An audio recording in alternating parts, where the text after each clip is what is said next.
That night, the rain fell endlessly, like the sky was trying to wash away everything I'd been hiding.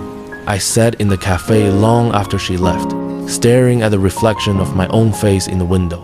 I could still feel the tremor in my hands when I told her part of my truth, that the wheelchair wasn't always part of my life, but I didn't tell her everything.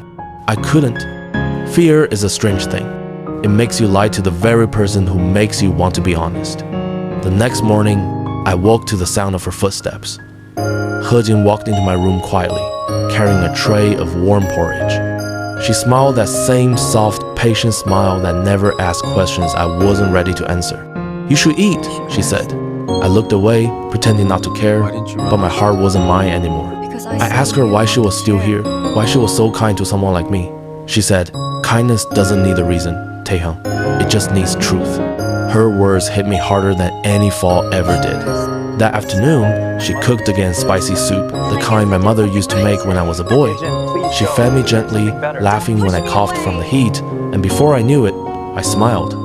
Not the polite smile I gave to doctors or strangers, a real one. I whispered, "Hey Jin, please go. You deserve something better." She stopped, tears glistening in her eyes. "Don't push me away," she said softly. "You're what I want."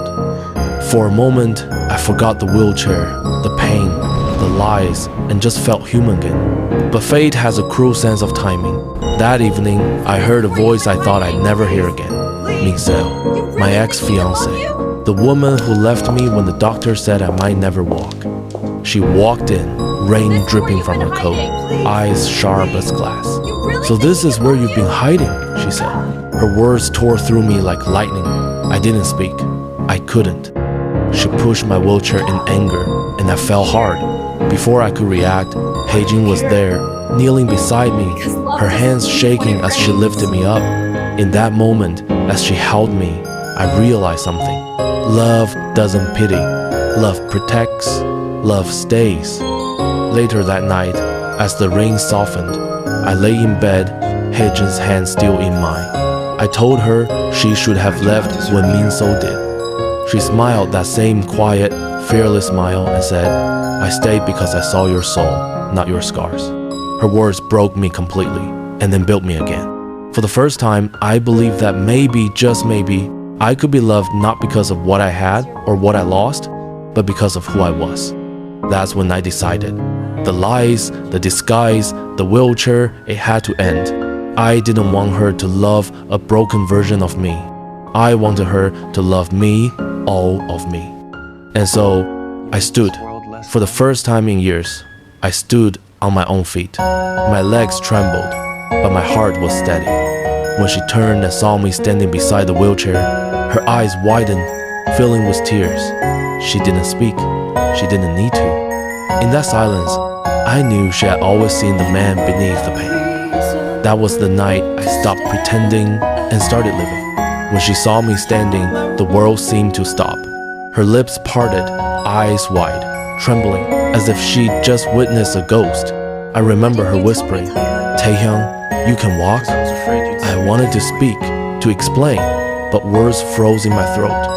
All I could manage was a quiet nod. Her tears fell faster than the rain outside. And in that moment, I realized the truth I had feared so much had hurt her more than any lie ever could. We stood in silence for a long time. The wheelchair between us felt heavier than ever, not as a chair, but as everything I'd kept hidden. When I tried to move closer, she stepped back. "Why did you hide this from me?" she asked, her voice trembling. I swallowed hard. "Because I was afraid that once you knew I wasn't broken anymore, you'd leave." She shook her head slowly, heartbreak clouding her eyes. "You didn't have to be perfect for me to love you." Then she turned and walked away, and the sound of the door closing behind her felt louder than thunder. For days, the house was silent again. The air was cold, the nights longer. I sat staring at the empty chair, the one I no longer needed but couldn't bring myself to move. I wanted to chase after her, but guilt chained my feet stronger than any paralysis ever did. One evening, my sister Seo Hye-jin visited. She was always the strong one, calm, confident, the one who had taken over father's company when I couldn't. She stood in the doorway, arms crossed, her tone firm yet kind. You lied because you were scared, she said. But if she loved you even when you couldn't walk, then you owe her the truth, not silence. Her words lingered long after she left. That night, I drove to the riverside, the same place I used to go before the accident. The water shimmered beneath the city lights, and I remember every moment that led me here. I pulled out my phone and typed a message to Hye-jin, but my hands hesitated. I deleted it again. How do you say sorry for breaking the heart of the only person who healed yours? Then, just as I looked up, I saw her, Seo Hye-jin, standing under the bridge, holding an umbrella, her hair wet from the drizzle. My breath caught. She turned and saw me too, and for a moment, neither of us moved. I walked toward her slowly, every step heavy with the weight of unspoken words. Hye-jin, I whispered, my voice cracking. I was scared. I didn't want to lose you. She looked up at me, tears glistening on her cheeks. You already did, she said softly. The silence that followed was painful, but necessary.